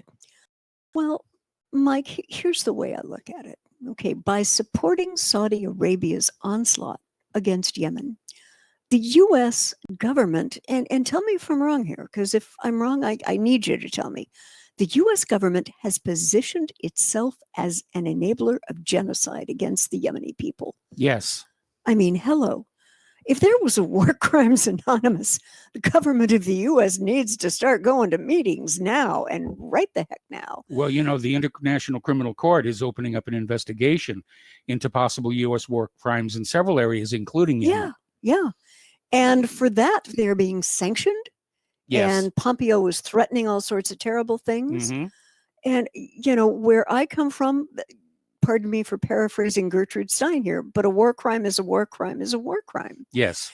And it sells weapons to the Saudi government, prevents aid, desperately needed aid, from getting in, and advises the Saudi government about the best venues for attack. Now, what the Saudis are doing, indiscriminately shelling schools, houses, educational facilities, killing women. Civilian infrastructure, basically. Children, infants, and the medically fragile elderly. Now, the water infrastructure has been bombed to smithereens, and it is possible that water has also been weaponized. And so cholera is now rampant and can very easily take a hold of already fragile people. Now, I really don't think that the U.S. government is thinking straight about this conflict at all. And the reason why, Mike, is that unfortunately, President Trump has been, if you will, infected by the vision of the Israeli Prime Minister, Bibi Netanyahu, Yes. who constantly talks about Iran as being an existential threat. No. Financial, maybe. Existential, no, not at all. Nope. And what is going to happen is I see the only possibility for peace in the region, and I'm going to use an old parallel. Anyone out there remember the Three Stooges? Oh, yes. Manny, Moe, and Curly. Okay. Yep. And where Moe used to just smack him across the face and say, that's stupid. What needs to happen for peace to happen in the region is we need to get Saudi Arabia, Israel, and Iran to a conference table, make sure that the plumbing is working, lock the doors until they come out with some basic confidence strengthening moves for all of these nations. Because as long as there is this horrible enmity between Iran and Israel, I mean, Israel's going to play it up to the hilt. They are. We got to take a break here for a commercial, so hold that thought. I will. And we'll be back after these few words. Okay.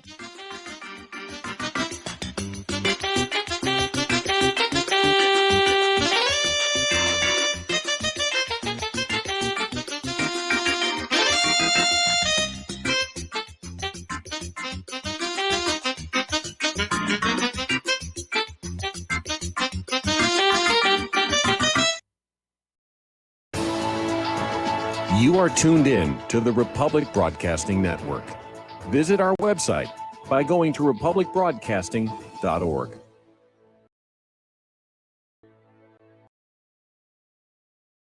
Extend your life with Extendovite.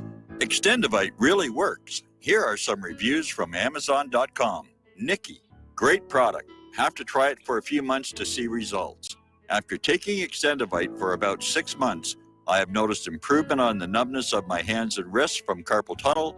I will continue to buy the product. 10 Peaks, 5 out of 5 stars.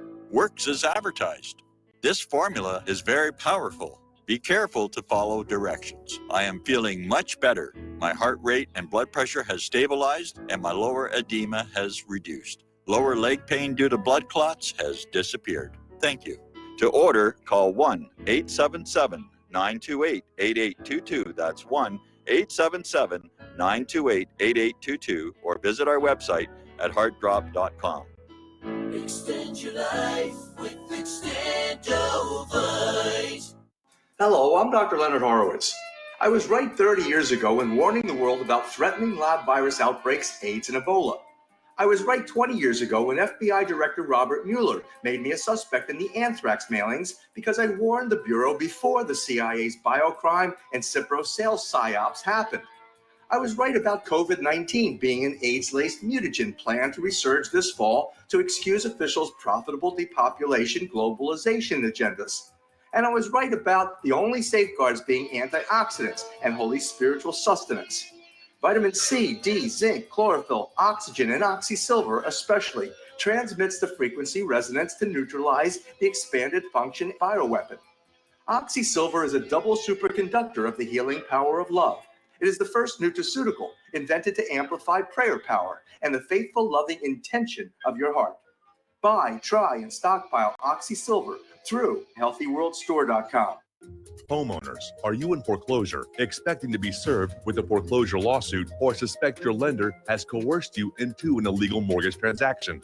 A huge number of mortgages made in the last 10 years have legal issues and are possibly defective. State laws and the U.S. Supreme Court have upheld that defective mortgage documents are grounds for foreclosure defense and for counterclaims in favor of the homeowner. If your mortgage has been sold or assigned since closing the loan, it may be defective and you may be paying the wrong party, and the lender may not have standing or the right to foreclose or collect payments under the law. If you would like to know if your mortgage is legal or not, or know if you are paying the right party, we can help. Our initial consultations are free of charge. We are not attorneys. We are legal researchers and work closely with experienced lawyers who know how to help you find the evidence to help you keep your home. Call toll free 1-855-2-KEEP-IT. That's 1-855-2-KEEP-IT today.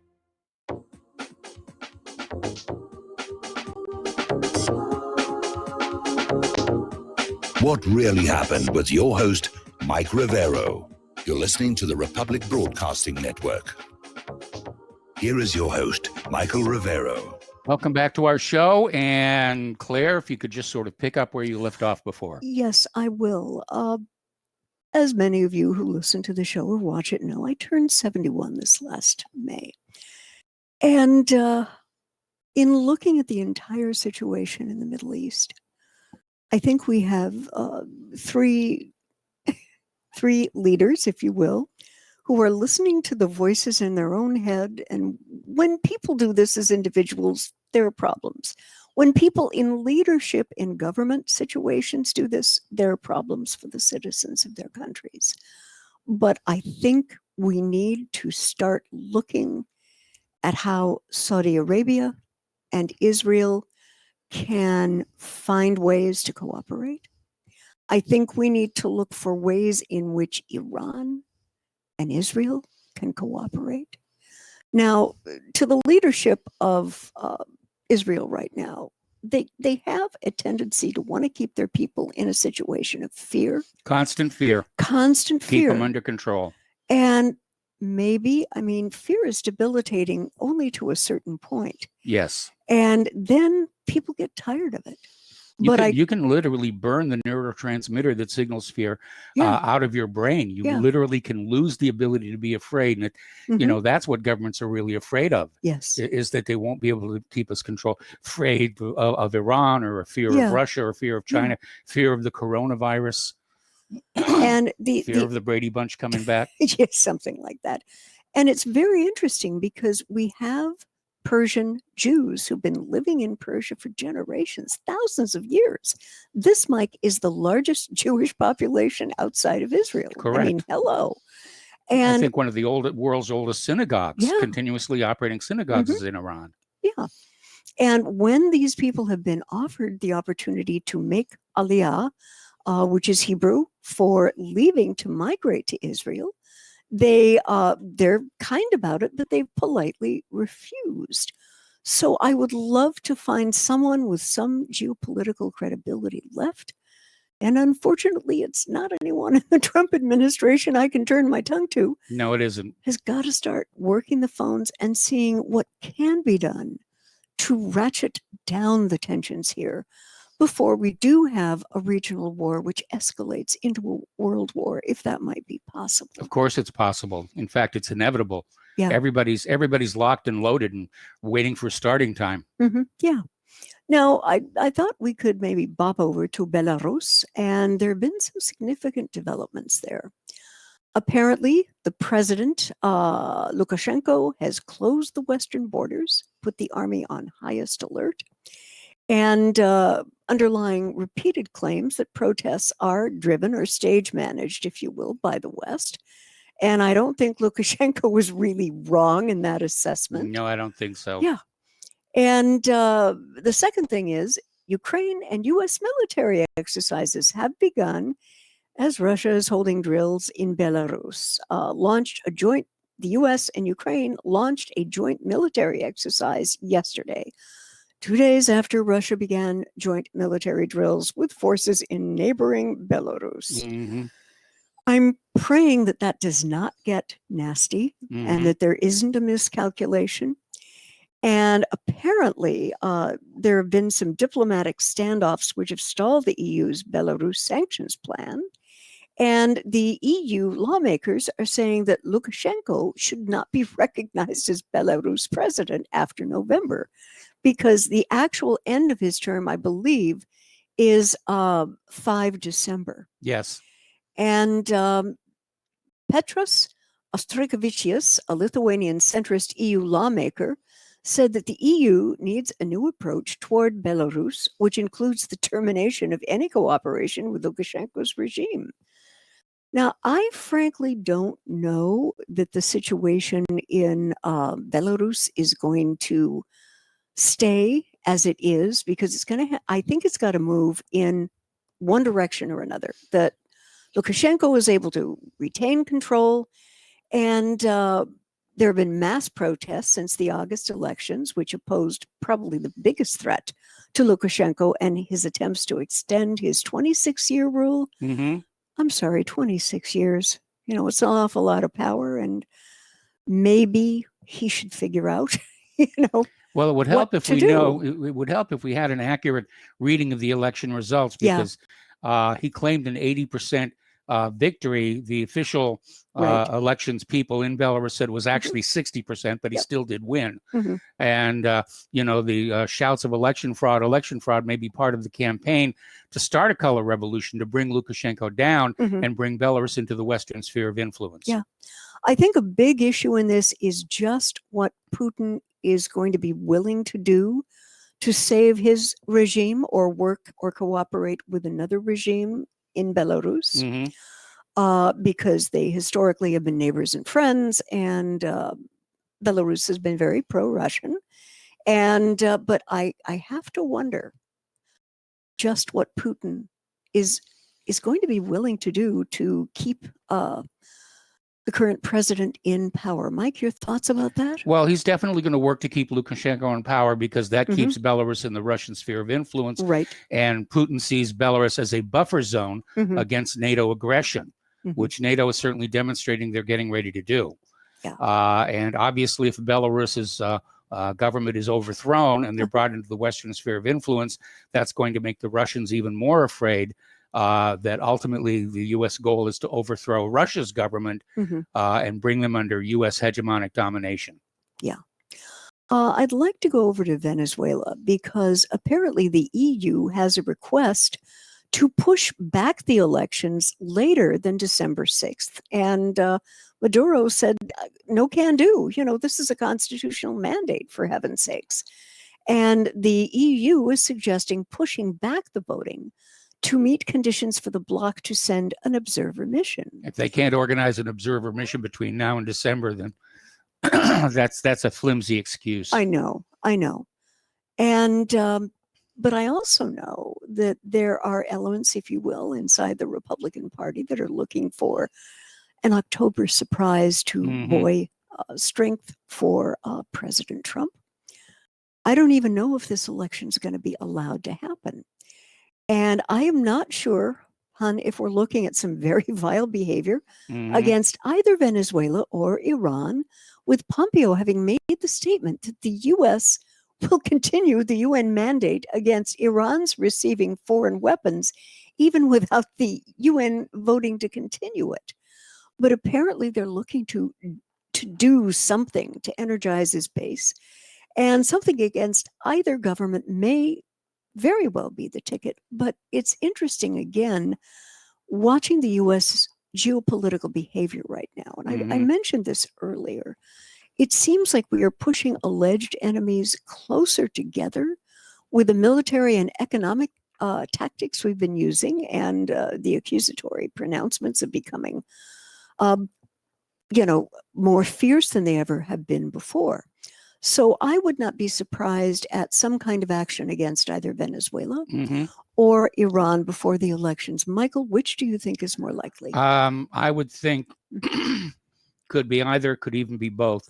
I know we have warships cruising the Caribbean off the Venezuelan coast here right now, dodging the storms. Yes. And but I disagree with the idea that yet another war is going to help Trump, because I see this country as being very war weary, and especially looking at Afghanistan going on 20 years and having utterly failed to accomplish any of its original stated goals. Same thing with Iraq. Oh, yeah. I think Americans are tired of war. They're tired of all the money that's being poured into the war machine.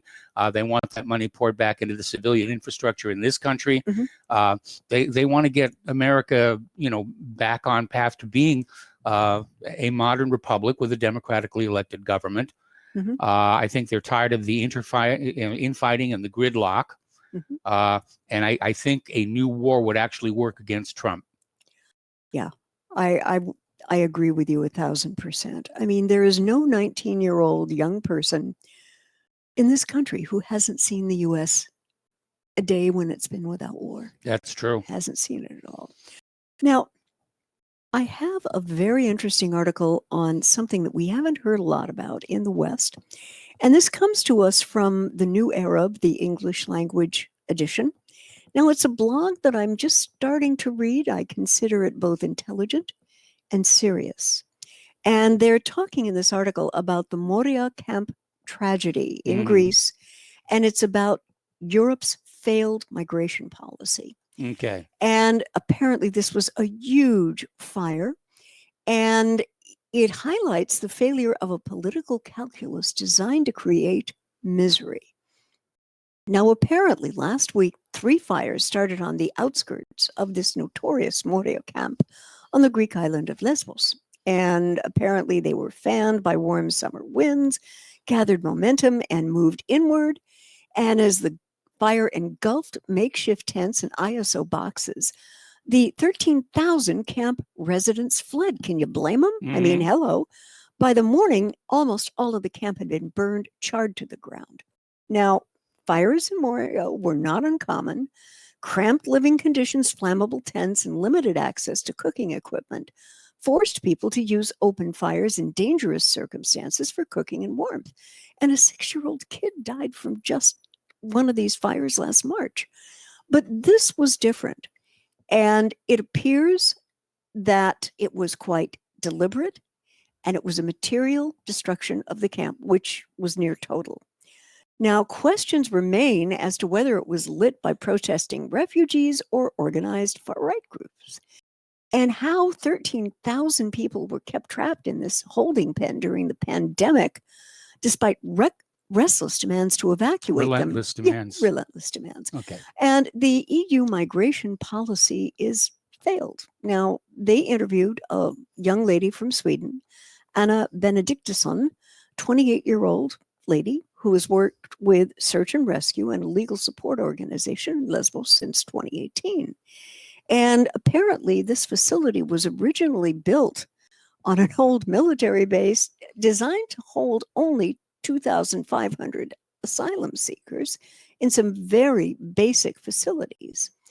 And what the EU did was allowed Moria to become a hell in order to stop people from coming to Europe.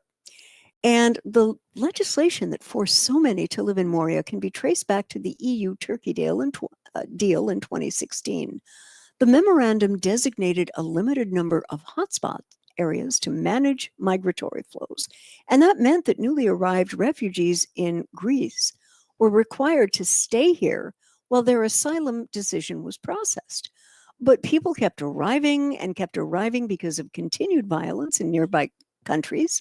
And the numbers just swelled. And over 22,000 were crammed into shanty-like space at its height.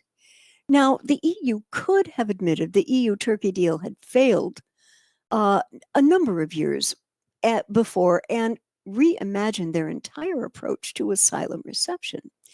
But since it was built, the living conditions in the camp have deteriorated. I mean, people, just wrap your minds around this for a second. People spent hours a day in line waiting to get food, 3 hours for food, 2 hours for the toilet. 250 people would be forced to share a single toilet and shower facility. No medical access, no effective access to rehabilitation for survivors of torture, rape, and war. And asylum procedures could also be almost impossible to follow. And this lady talked with a gal who missed her asylum interview because she was giving birth at the time. Hello. The asylum service rejected her claim because she didn't show up, and there was no lawyer available to help her appeal that decision. Now, apparently, the people in power in Greece right now, it's a right-wing New Democracy Party, resumed power in July 2019. And you've seen a marked escalation in anti-refugee rhetoric and policy. Now, Sivash Shahabi is a refugee from Iran who was living in Greece and who is among those who argue that the conditions in the Moria camp have been deliberately designed as a deterrence measure. Apparently, the EU allowed Moria to become a hell in order to get people to stop coming. Now, Greek politics and the far right are again embedded. And since the right-wing New Democratic Party resumed power, there has been a marked escalation in anti-refugee rhetoric and policy. Now, some members of the dissolved neo-Nazi Golden Dawn Party swelled its ranks. And critics argued that greater restrictions on refugees are now being used by New Democracy to distract the electorate from other unpopular measures, And Lesbos and other Aegean islands have been a stage for Europe's far right. In March, a number of far-right and fascist organizations descended on the islands to back protests by locals against plans to build new refugee detention facilities. In the last month, their campaign has escalated again. And just like in March, fascist groups have been back to attack, sabotage, and threaten both humanitarian workers and asylum seekers. Some residents believe that it is groups like this that actually set the fires in Moria. And apparently, when the fire started, on the night of the fire, Mr. Shahabi is recounting, when people fled, the far-right moped gangs were waiting. Some threatened the refugees with guns and cudgels, and the police did nothing to protect them. And repeatedly, the people living inside the camp have protested peacefully. They've written letters, hunger strikes, marches, rallies, all peaceful, by the way. Did nothing. The answer they received was silence and now more tear gas. And Mike, what do we need to do with these issues of refugees who are caught in the crossfire in these kinds of situations? Well, I playing devil's advocate here, I mean, Greece and these other islands in the Aegean were also caught in the crossfire from these globalists trying to argue that borders should come down and everybody should be allowed to go where they want to go. And it started this huge flood of people, and the nations are trying to deal with it. It's caused all kinds of problems in a lot of different countries. And the ideal solution would be just to start sending these people back home and to sort of calm down the wars and everything that are going on in their homes so they feel safe going back home. But we're witnessing one of the largest human migrations since World War II. And that was a problem as well. We got to take a break for commercials. Back with the last segment of our program after these few words.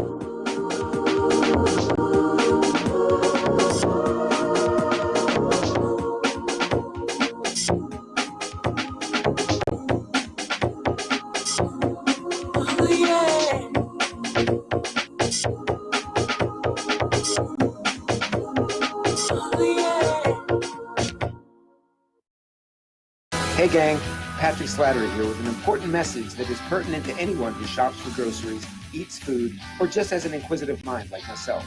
What I'm about to introduce you to is a segment of our food culture that has been kept so low profile to the American public that virtually no one is aware of how dominant it is on our refrigerator and cupboard shelves. What I'm talking about is the kosher certification industry and a new app, Koshertified, that delivers a comprehensive education on all aspects regarding this little-known practice. After reviewing this app, I found that it is useful for practically anyone who purchases food, regardless of their religious faith or identity. Its database of products not kosher certified is a win-win convenience for all food-conscious people. So why not check out the kosherquestion.com or click on the link at nationalbugle.com and see how modifying your grocery shopping with the Koshertified app can make a huge difference for your future. Extend your life with Extendovite. Extendovite really works. Here are some reviews from Amazon.com. Amazon customer, 5 out of 5 stars. I'm quite happy about it. This product has relieved what appears to be an angina problem, pain in the chest after climbing stairs, and short on breath. I'm quite happy about it. Dr. Sam Surreal. Good product and ingredients. Kept my blood pressure normal after mild heart attack in 2015. Switched to plant-based diet also to reverse atherosclerosis. John Bispicos, 5 out of 5 stars. Built up my immune system. To order, call 1-877-928-8822. That's 1-877-928-8822 or visit our website at heartdrop.com. Extend your life with Extendovite. The Republic Broadcasting Network late night premiere show The Red Pill Hardcore is hosted by activists that want to hear from you, the listeners, so that you can get involved in the activism. Please call in at 800-313-9443 at 10 p.m. to enter the discussion. To book yourself as a guest, call our studio at 202-657-5715 or contact RBN staff. Remember, keep it real and take the red pill.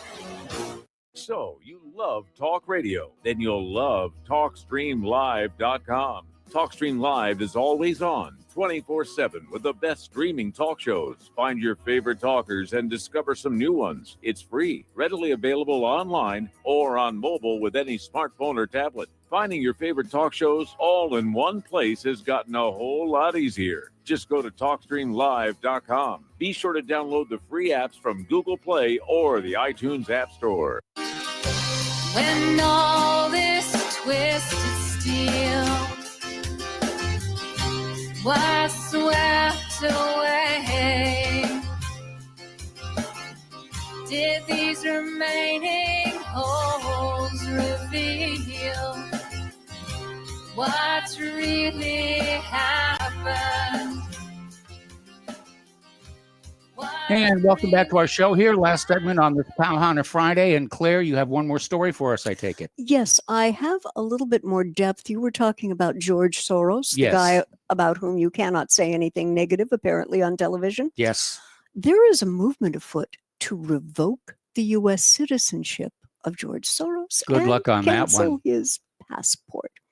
Now, there is this is said to be sponsored by something calling itself the Radical Republican Party, to President Donald Trump, and what he has been doing to support organizations. Now, I looked it up, and your citizenship may be revoked if the U.S. government can prove that you joined a subversive organization within 5 years of becoming a naturalized citizen.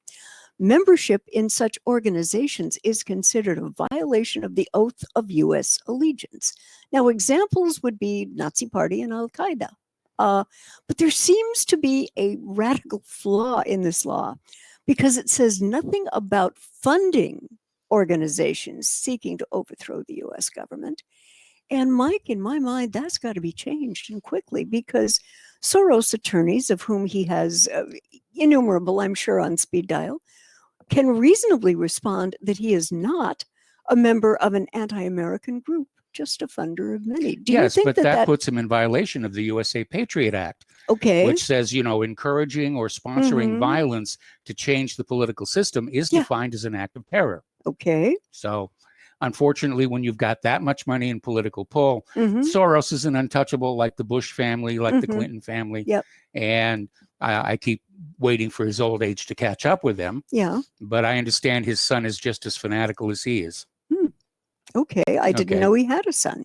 I believe that he does. Okay.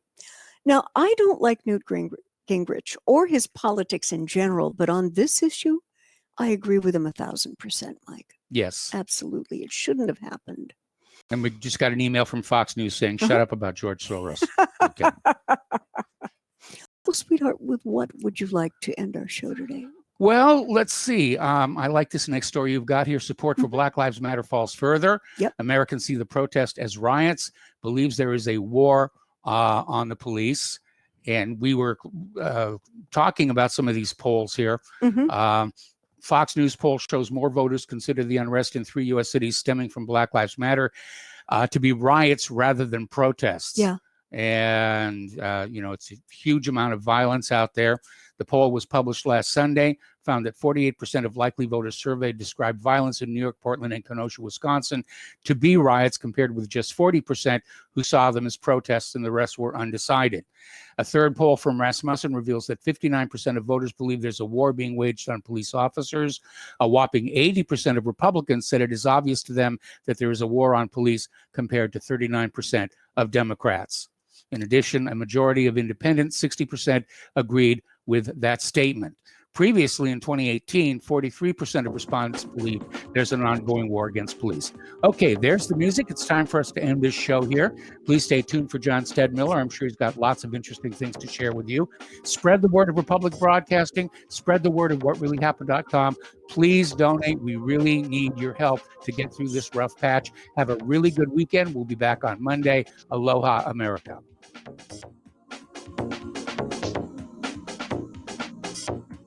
Thank you. Bye.